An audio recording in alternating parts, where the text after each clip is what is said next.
রাজ্যের সমস্ত কলেজে ভর্তিতে অবশেষে অভিন্ন পোর্টাল, আর একটি পোর্টালেই এবার রাজ্যে কলেজে ছাত্রছাত্রীরা ভর্তি হতে পারবেন।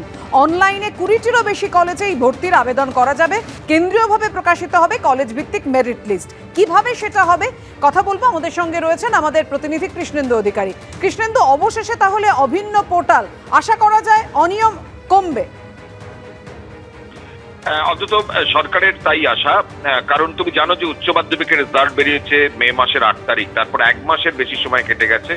এখনো পর্যন্ত কলেজে ভর্তির ব্যাপারে রাজ্য সরকার কোনো উচ্চবাচ্য করছে না, এমন অভিযোগ চারিদিক থেকে শোনা যাচ্ছে। তারই মধ্যে যেটা সূত্র মারফত জানা যাচ্ছে, আগামী মঙ্গলবারই সরকার নতুন বিধি প্রকাশ্যে আনছে। সেখানে অভিন্ন পোর্টালে গোটা রাজ্য জুড়ে একটা পোর্টালেই ভর্তির আবেদন করা যাবে। অর্থাৎ কলেজে কলেজে গিয়ে ফর্ম তোলা, ছাত্র সংসদের পাল্লায় পড়া বা বিভিন্ন রকম যে অভিযোগ আসে সেই অভিযোগ থেকে এড়ানোর একটা কৌশল অভিন্ন পোর্টাল। গোটা রাজ্য থেকে যে কোনো জায়গা থেকে যে কোনো স্টুডেন্ট বা যে কোনো ছাত্রছাত্রী আবেদন করতে পারবেন অনলাইনে। একজন পরীক্ষার্থী মোট 20টিরও বেশি জায়গায় আবেদন করতে পারবেন। এবং দেশ জুড়ে এই একটা রাজ্যভিত্তিক এরকম অভিন্ন পোর্টাল যদি হয় এবার, সেটা হবে এই প্রথম।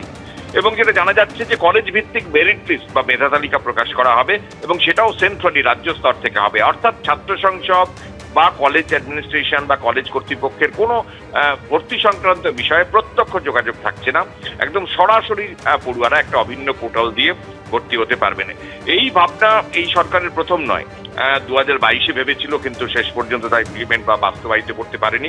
23-এ তো একদম তীরে এসে তরিরোবার মতো একদম শেষ পর্যায়ে সিদ্ধান্ত হয়েও পিছিয়ে আসতে হয়েছিল রাজ্য সরকারকে। এবার অবশ্য রাজ্য সরকার শেষমেশ সিদ্ধান্ত নিয়েছে, এমনটাই সূত্র মারফত জানা যাচ্ছে। আগামী মঙ্গলবার এই বিষয়ে সরকারিভাবে সিদ্ধান্ত ঘোষণা হবে, এবং সেক্ষেত্রে যে অনিয়ম যে বেনিয়মের অভিযোগ ছাত্রভর্তির ক্ষেত্রে উঠছিল সেই অভিযোগ এড়ানো যাবে। এমনটাই শিক্ষাবিদরা বারবার বলেন যে কেন্দ্রীয়ভাবে অনলাইনে যদি ভর্তি হয়, একটা কেন্দ্রীয় পোর্টালে যদি ভর্তি হয়, সেটা এড়ানো যাবে। এবং রাজ্য সরকার সেই পথেই হাঁটছে, মঙ্গলবার তার ঘোষণা, এমনটাই সূত্র মারফত জানা যাচ্ছে। পাপিয়া, ধন্যবাদ কৃষ্ণ।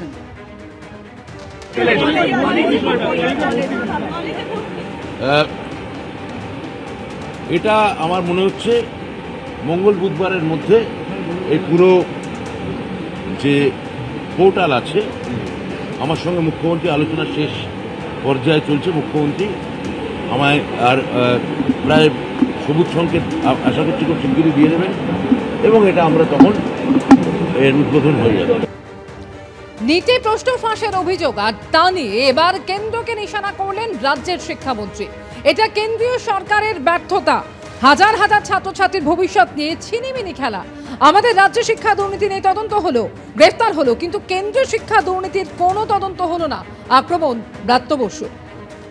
কেন্দ্রীয় সরকারের ব্যর্থতা এবং হাজার হাজার ছাত্রছাত্রীর ভবিষ্যৎ নিয়ে এইভাবে ছিনিমিনি খেলা। আমাদের রাজ্যের শিক্ষক দুর্নীতি নিয়ে অনেক তদন্ত হলো, অনেক গ্রেপ্তারও হলো, কিন্তু কেন্দ্রীয় সরকারের এই যে নিট, যেটা সারা ভারতবর্ষে সব থেকে প্রেস্টিজিয়াস একটা পরীক্ষা, তার জন্যে কি এই এত কোনো তদন্ত হবে না? সিবিআইডি আমরা এক্ষেত্রে দেখতে পাবো না। অর্থাৎ কেন্দ্রকে নিশানা রাজ্যের শিক্ষামন্ত্রীর, আর কেন্দ্রীয় শিক্ষা প্রতিমন্ত্রী সুকান্ত মজুমদার পাল্টা কটাক্ষ করে কি বলছেন? সুচ হয়ে চালুনির বিচার করছে।